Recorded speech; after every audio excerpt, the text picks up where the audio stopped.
podcast. Happy to be with you.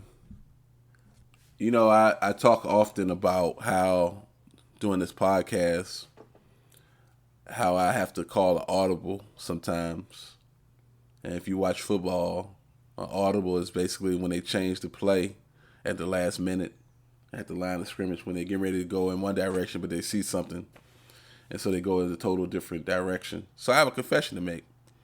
A lot of times, or more than often, I'm very fearful of what I'm going to say on here because my fear is I don't want to come on here and sound stupid.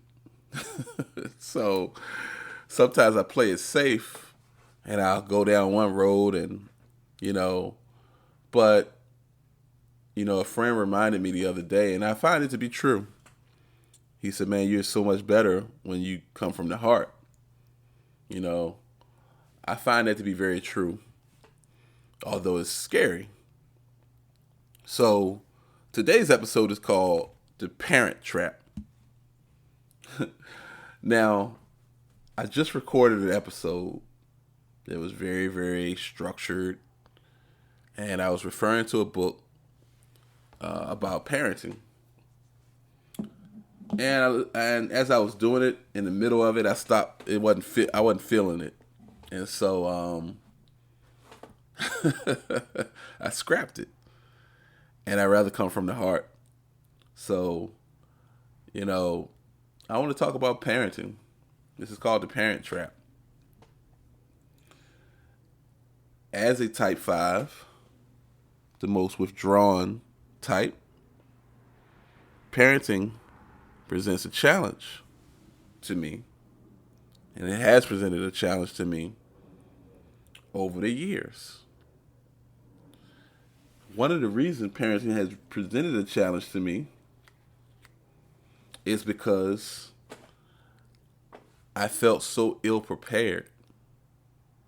My oldest son is 23 years old, and I was newly married and just newly being out here on the real world. Didn't have my parents. Was completely just like thrown in the ocean. It felt like that. With a life jacket, but nonetheless, I needed to swim to a far destination. It was very, very difficult. God's grace, when we can't see our way out, and I've went through many years of despair, many years of feeling sorry for myself and feeling inadequate and feeling like I wasn't good enough. But through God's grace, through my family and through the believers in Mosque 24 Richmond, through my wife's family, through good, well-meaning people that I met along the way, I find myself in a much different position now as a parent that I did when I first began having children. I find myself now at 45 years old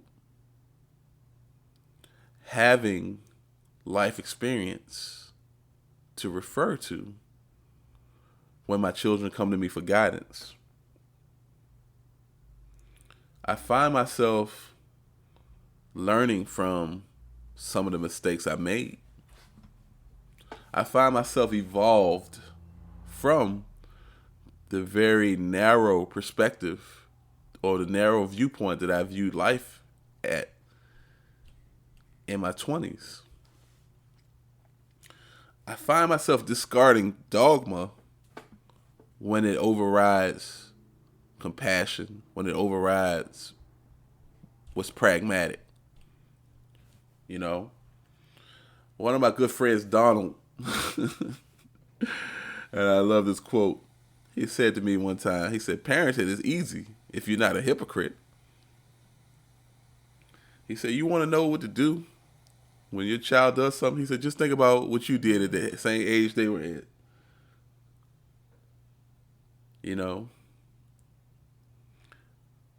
it's very difficult to raise children in a world like this because you really want to keep them safe. Not safe just from violence and, just the sickness of people out here doing them harm physically. But you want to keep them safe from the anything goes attitude that's here today. That, you want to keep them safe morally. You want to keep them safe from becoming so self-absorbed. From beginning to look at me, the narcissism of the day where everybody wants attention. And it will do anything for attention. Everybody wants to feel significant. That's a human need. But what we would do to feel significant is, you'd be surprised. I look at TikTok, man, and everybody's a comedian now. Everybody's a comedian. Everybody's an actor now. Everybody's a motivational speaker now. Because we have a need to feel significant. But significance ain't just in front of a camera. Significance is through service. And so you want to teach your children that, like Jesus said in the Bible, let he who is chief among you be the other servant. But this world that we in, and I'm not trying to get on here and preach, I'm just really talking from the perspective of a parent. I have a daughter who's going to spend a ridiculous amount of money to get her hair done. And she's a type 6, thank God. So she bounced it off her dad, her authority figure. And I don't try to come from a self-righteous perspective. I don't try to use a lot of shaming with my children. I really appeal as they get older to their mind. And I was explaining to her the amount of money that she would spend on her hair. She's trying to save up and get a car. I said, you're taking a good significant amount that would go towards your car for something that might make you feel good for a couple of days. Now, I'm very careful when it comes to what a woman does to beautify themselves, even a young woman, to feel, a sense of self-esteem in the world of Instagram, in the world of filters and Snapchat and, the pressure to look a certain way. A world that they see other girls who might not necessarily present anything but their looks and their bodies, and they get all this attention. And here they are feeling insignificant because they're not getting the attention. And so they feel like maybe I need to do something to get that attention, empathy is a necessary quality to have to be a good parent. Because you got to know where they're coming from. The world is much different than the world we grew up in. We didn't have these recording devices, these phones in our hands. We had a phone at the house. You had to go home to talk to somebody. Unless you were a doctor or a drug dealer. They didn't have the internet at the tip of their finger where they have access to any and everything. We didn't have that. They have that today. Our parents tried to hold on to some kind of moral fiber with the things they let us listen to, the things they let us watch. I had to sneak to watch HBO, certain things that after, my parents were asleep. God forbid we didn't have Cinemax. Thank God. You remember Cinemax in those days. Is Cinemax even around still? I don't even really watch TV like that. I haven't heard that name in a long time. But they're under a lot of pressure. You know, the time now, everybody's talking about drugs in the music. But I remember hearing the rapper Redman in his first album. He had a song called How to Roll a Blunt. I remember him being on a show called Video LP. And he openly was talking about smoking weed. And I was just shocked. Like, what? Like, I was not mortified, but I was just completely like, wow, he's on here talking about, getting high? Because people didn't really talk about it like that. But I saw the shift. And so the world is different, So how do you parent in a world like this where you want your children to be different? You want your children to be smart and make smart decisions. And you're trying to instill values in them. But you're not the loudest voice in their ear. Their peers.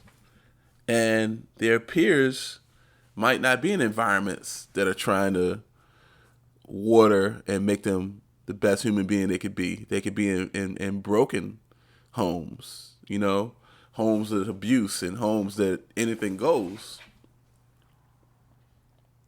See, I'm a type 5. And one of the gifts of the type 5s is objectivity. I'm able to step out of what I may think and what I might feel and try to put myself in their shoes and listen objectively, especially as they get older, And so as a type 5, I want to just talk about some of the ups and downs of being a type 5 parent by myself, One of the things that I learned over the years is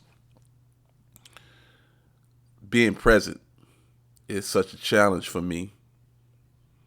And it can create a feeling of rejection in my children. That we're not good enough for dad because dad focuses on, other things besides us. And to hear it is not easy to hear, but I appreciate the times where my children and I can have honest dialogue and respectful dialogue. Now, sometimes it comes at a point of frustration. And so I got to bring them back down to earth because they hold stuff in. And it finally reaches a point of frustration where I got to rein them in, but I have to be tolerant. See, the way I grew up, when a child is frustrated like that, and they reach a point where they can't hold it anymore, and even if they're disrespectful, you knock the hell out of them.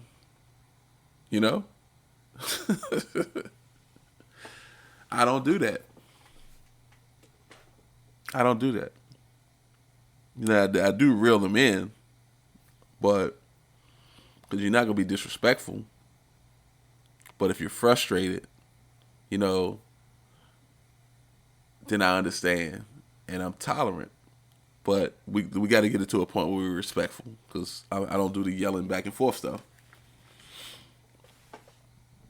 As a type 5 parent, sometimes I'm physically present, but mentally not present.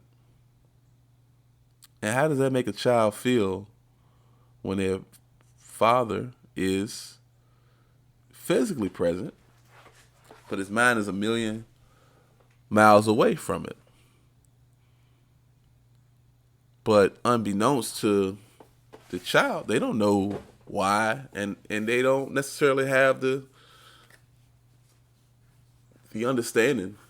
It doesn't matter. It's impact versus intent, right? Intent versus impact. I might not intend to make them feel that way, but if my actions impact them in that way, you know, the damage is still done. And so, as a type 5 parent, is necessary, and I say this to other parents that are listening to this, I'm big on therapy. I'm big on self-improvement. Like, we all are damaged. And just because you're the parent, our actions or lack of actions impact our children. And so, how can we best develop them when we got blocks within ourselves and things that we're not dealing with? So if you can afford to, perform some type of therapy, some type of help. We go to a mechanic to fix our car and to maintain our car, but we won't go to a therapist or some type of advisor or a good friend or seek counsel to maintain our minds because we are ashamed or we're just too proud and arrogant. And so the things that our parents might have instilled in us and the ways that our parents may have treated us that wasn't so cool, but if that's all we know, we're going to do the same thing. So one of the things in the gifts of the 5 is the objectivity, the constant search for knowledge. I don't raise my children the way I was raised. There's no disrespect to my parents. They did the best they could with what they had in those times. Things are a lot different now. My parents were born in the 1940s. They lived through segregation. Redlining, and it's a different world. So in a hostile environment, you don't have time to be air quote soft. It's a hard life. Nobody feels sorry for you, But the times have changed, and don't get me wrong, there's always a level of difficulty in every time, but my dad, I believe, was a type 5. He wasn't emotionally available,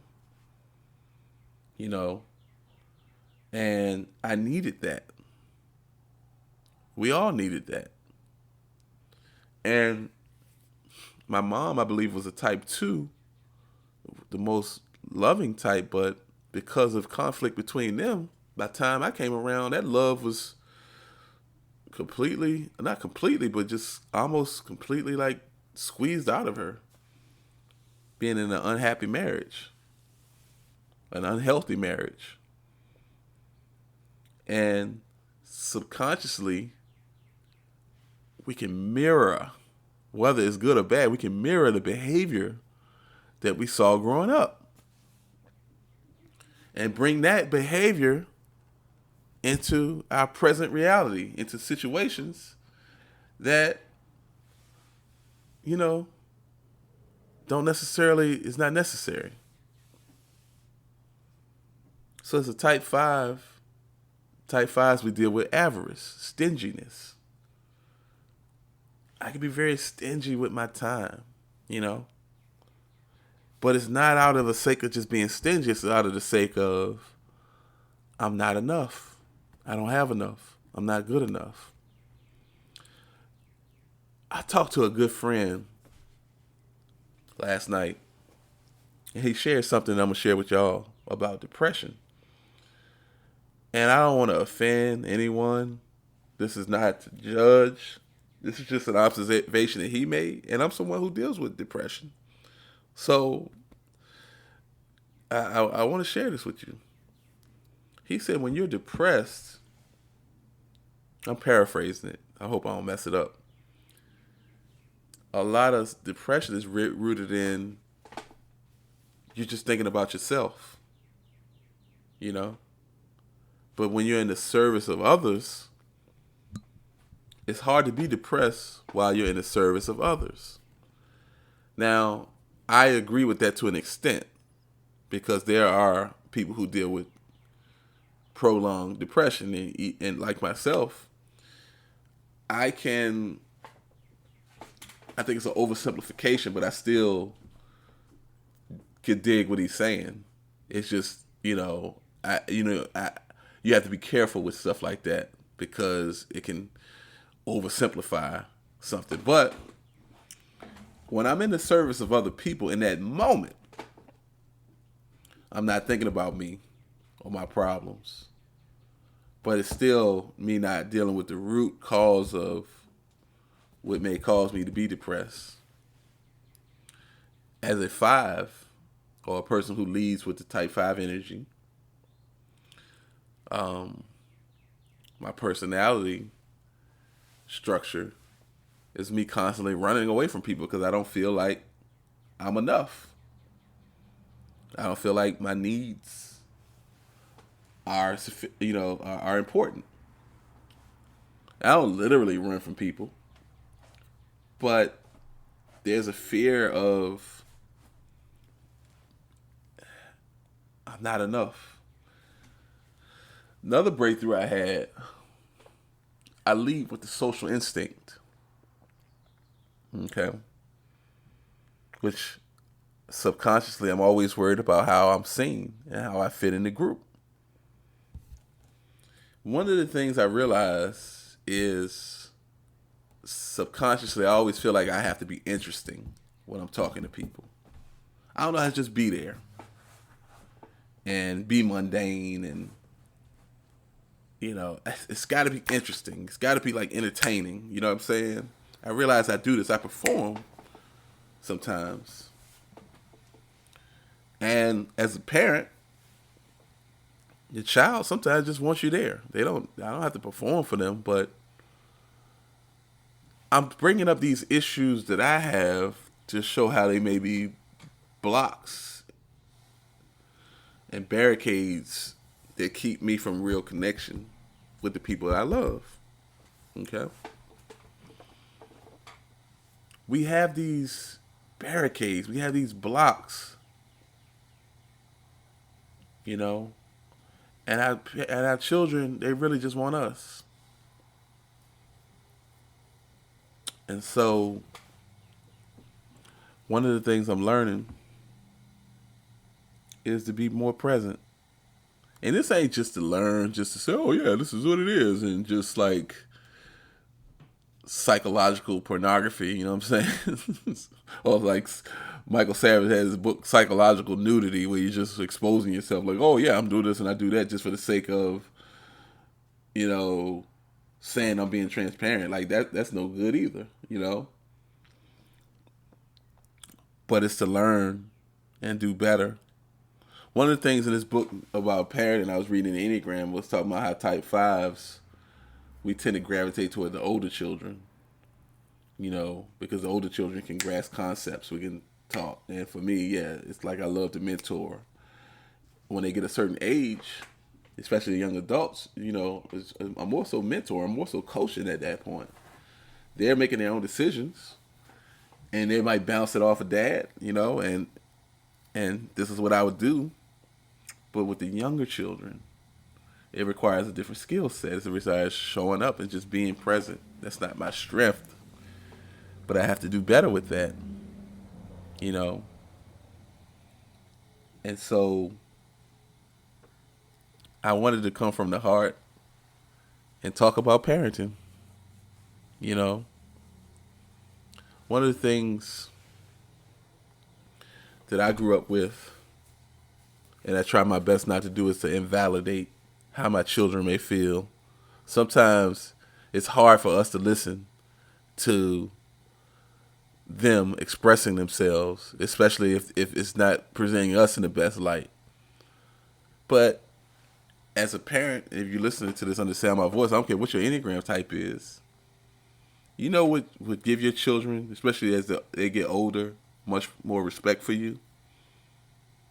As if you stop being defensive and making excuses for your behavior when your behavior affects them in a negative way. To stop hiding behind, I'm a parent, or, you don't know life, and you know what I'm saying? Like all of this stuff, man. Like, no, man, our behavior impacts people. And we can curb that behavior in a work setting. We can curb that behavior in a religious church or mosque setting. But for the very people that we're charged with, we refuse to do so. And just bulldoze those people because we're in a position of authority. That's bullshit, you know? Some of the stuff, I'm gonna say this as I bring this to a close. Some of the stuff we learn as children from our parents, and we bringing it into our lives, some of that shit need to be thrown away because it was for that time. Our parents were operating out of a different paradigm, and the times are different. Some things are universal, some things are timeless, but some things need to be discarded. For example, beating the hell out of your child because they disagree or because they're upset, we got to throw that away. You can be upset. You get to express yourself because you're an adult. I'm not talking about your child being disrespectful, but just them wanting you to be real with them. And because we're a parent, we do all these deflections and mind games and tricks and stuff like that, man. That robs us of the opportunity to really connect with them on an intimate level. So what do our children need from us? They need authenticity. They need the room to be themselves. You know? They need to not be judged, especially as they get older. You know? We want the best for them. And they know that. Any parent that's worth their salt wants the best for their child. But sometimes they're not going to do things, especially as they get older, the way we think they should do it. And they have to deal with the consequences of that. But even with that, can we suspend our egos long enough to love them in light of them not living their life the way we think they should live it? You know? See, a lot of that shit got to be thrown away. You know? Like Kanye said, this is my life, homie. You decide yours. I always tell my children this, especially the older ones, when they come to me for advice. I said, now, keep in mind, I'm a 45-year-old man. So I'm going to see the world a lot different than how you see it. But this is what I would do. And sometimes they agree, sometimes they disagree. Sometimes I'm right, sometimes I don't get it right. You know? But I say that it's a beautiful thing to bring children into this world and to guide them. We're just the stewards of their lives. We don't own them. Like this older lady used to say when I drove the bus in Richmond. She used to ask me, how are your children? I said, they're good. She said, love them. They're just on loan from God. That's a beautiful way to say that. Just on loan from God. What do we own? We don't own them. You know? So I wanted to kind of open up myself, as I always do, as a type 5, and my lack of emotional connection can really negatively affect my children and the people that are around me. And I'm really working on that. You know, Because I could be the parent and make excuses. I pay the bills, but I got to do that anyway. It ain't all about just paying the bills. It's about being there for them and showing up in the way we need them, or they need us rather. Preparing them for life, preparing them for how life is going to be. So, this is me pouring my soul out. I want to close this out and say we got some special things coming up in the next couple of weeks. A good friend of mine, Milton Stewart, great Enneagram teacher, member of the International Enneagram Association board. We're putting something together, man. We're going to come on and talk about conflict resolution, how the Enneagram can help us to resolve conflicts. I'm looking so forward to this show. And because it's a tool that we use, him and I had a misunderstanding. And we may go into it on the show. We may not go into it. It just depends on it. But once we communicate it, we reached a level of understanding through the Enneagram. We're two black men who had a misunderstanding between them. It wasn't nothing super serious, But still, how many people stop talking to each other due to a misunderstanding? They don't even give each other a chance to explain and seek clarity. We just cut people off. And so it's beautiful, And I'll be honest with you, and I appreciate him, and I appreciate the people that are around me. I don't want people around me that I can't tell you how your behavior has impacted me without you falling the fucking apart. And brother didn't do that. He allowed me to express, and then he expressed himself, and we got through it. The people that are around me, that's how we roll. We can never be so arrogant as to think that our actions, might not have a negative impact on other people. They just supposed to just charge it to the game. And even with our children, our actions impact our children. So, more on that. I thank you for listening. This is Ahmad Wazir, and I say this in closing, man. Love your children. Allow them to talk to you. Stop being so busy you can't talk to them. Empower them. They need you. They need us. Stop competing with your children. Some of us in our second childhood, we so needy. We more needy than the children are. That's another story for another time. So thank you for listening. This is Ahmad Wazir, Total Confidence Podcast. Peace.